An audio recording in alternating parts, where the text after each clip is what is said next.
We had a quiz in class over this problem a couple days ago,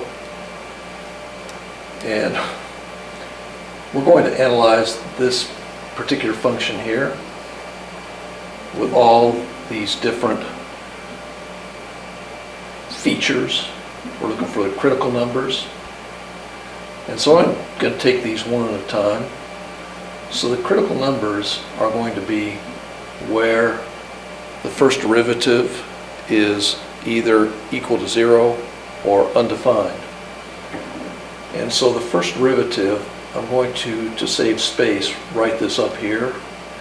H prime of x is equal to 3x squared, and then this next one is going to be 26 over 2, so I put plus 26 over 2, which is 13x, and then minus 10. And to find our critical numbers, we're going to need to set this first derivative equal to 0. And so if we have 0 equal to this first derivative in factored form, we hope we can get factored form. Well, it looks like the first thing we're going to look for is factors of 3x squared are going to be 3x and x. And beyond that, we can do a little trial and error. But in lieu of that, I'm going to do something we call the x method or bottoms up method, where we put AC in the top here and B in the bottom, and the product of A and C is 30, or negative 30, and B is going to be 13. So what two numbers that when multiplied together equal 30, but when added together equal 13? Those numbers are going to, looks like some combination of 2 and 15.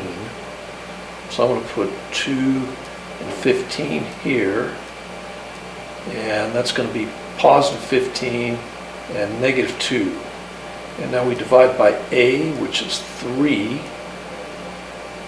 So we have 15 divided by 3, which is 5. So we know we're going to have x plus 5. And we can bottoms up this. We take this x minus 2 over 3 and do the bottoms up version of this. We're going to get 3x minus 2. So 3x minus 2 times quantity x plus 5. So for part A, whose answer I'm going to write right here, the critical numbers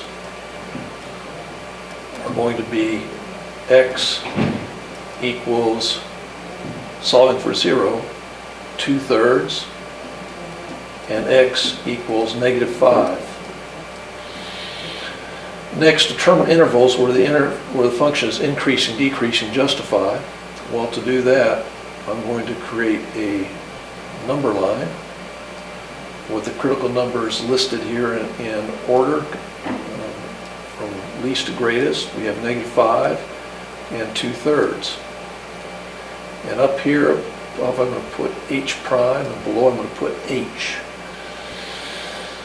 And so looking at this function up here in factored form, we see if we have a value less than negative 5, we're going to have a negative times a negative. So the function h will be increasing over this interval. And between negative 5 and 2/3, we're going to have a negative times a negative, which means the function h is decreasing over that interval. And greater than 2/3, we have a positive times a positive, meaning an increasing interval. So we're going to have, we know the reason that, okay, h is increasing. I'm going to try to abbreviate this a little bit on the intervals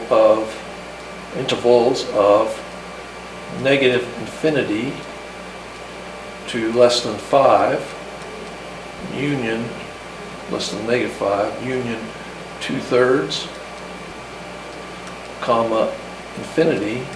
And why is that? Because h prime is greater than 0 over that interval, and h is decreasing on the interval from negative 5, greater than negative 5 to less than 2/3. And why is that? Because h prime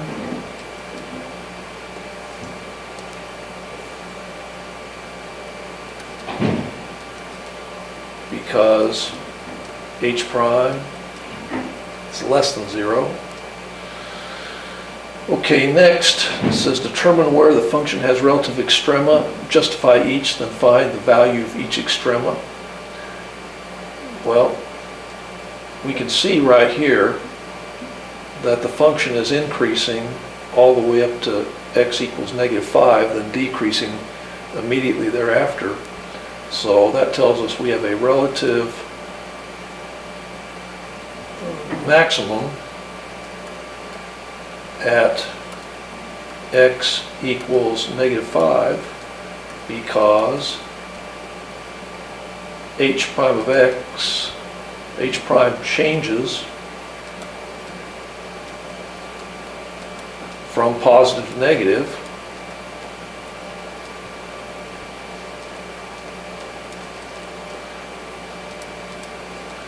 and we have a relative minimum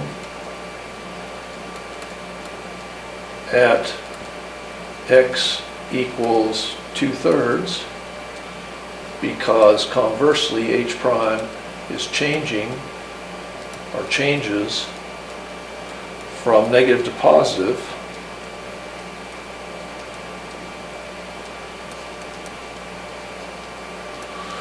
Okay, next, D, which has to do with determine, I didn't find the value of each extrema, so let's go ahead and do that.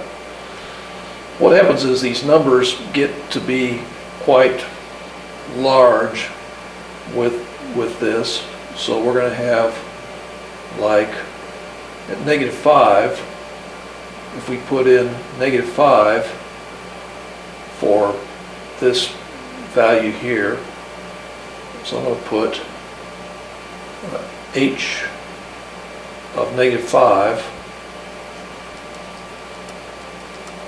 is going to be equal to negative 5 cubed plus 6.5, that's what this is, times negative 5 squared, or times 25, minus 10 times negative 5 plus 2. And this number is going to get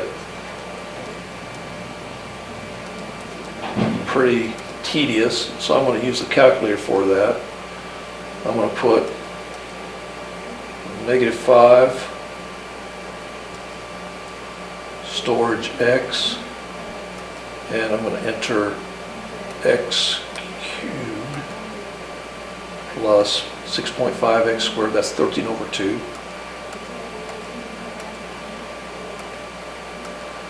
minus 10x plus 2. So our maximum value is 89.5. So we'll have maximum, and I'll say relative maximum of 89.5, where x equals negative 5. And then for our relative minimum, we're going to put in 2/3 storage x, enter, and then the same thing, x cubed plus 6.5x squared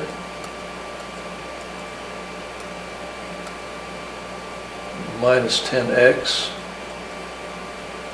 plus 2. For that we get negative, we'll say the 3 decimal places, negative 1.481, we'll call that. So relative minimum of approximately negative 1.481, where x equals 2/3. Now we come to the determine where function is concave up, concave down. What I'm going to do is place another number line immediately underneath the first one. I'm going to put this h double prime up above this second number line and h below.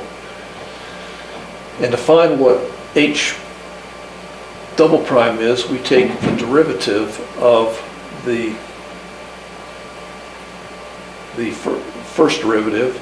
So h double prime of x is going to be equal to 6x plus 13. And if we set that equal to 0, we're going to see our possible points of inflection. So if we say 0 equals 6x plus 13, x is going to be equal to negative 13 over 6. So we can put in negative 13 over 6, see I'm making this, I don't have a lot of room, but to the left of negative 13 over 6, we're going to have a negative number. Let's say we had negative 5, that would be negative. So the function will be concave down from greater than negative infinity up to negative 13.6, and concave up in the remaining interval from greater than negative 13.6 to less than infinity. So for part D, we'll say h is concave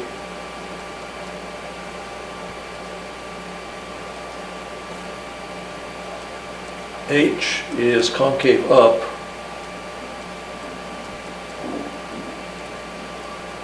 on greater than negative 13.6 comma infinity, because h double prime of x is greater than 0, and h is concave down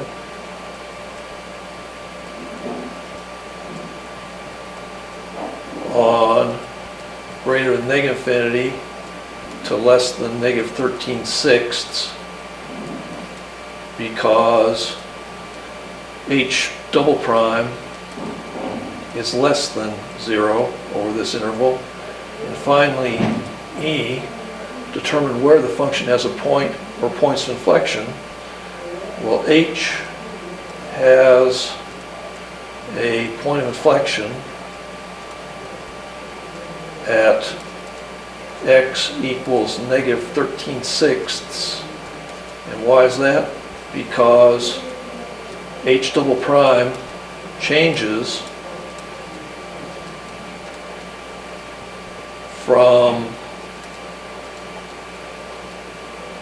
negative to positive. Now the last thing it's not asking for is we could determine what that point of inflection is by inputting negative 13/6 into the original function and getting an output value. So this is it. I hope this has been helpful to you. Good luck, and as always, thanks for viewing.